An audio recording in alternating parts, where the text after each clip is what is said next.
How to add JBL headphones to Find My iPhone. To get started, what you're going to want to do is you want to go and make your way over on your iPhone into your settings application. And you want to go into your Bluetooth settings, which are right here.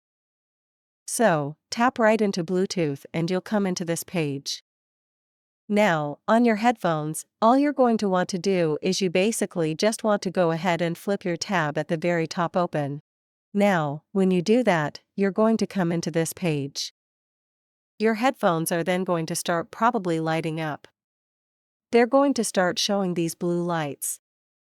So now all you have to do is click onto your JBL whatever headphones pop up here. So tap right into here and you should see that now these headphones are going to be fully connected to your iPhone.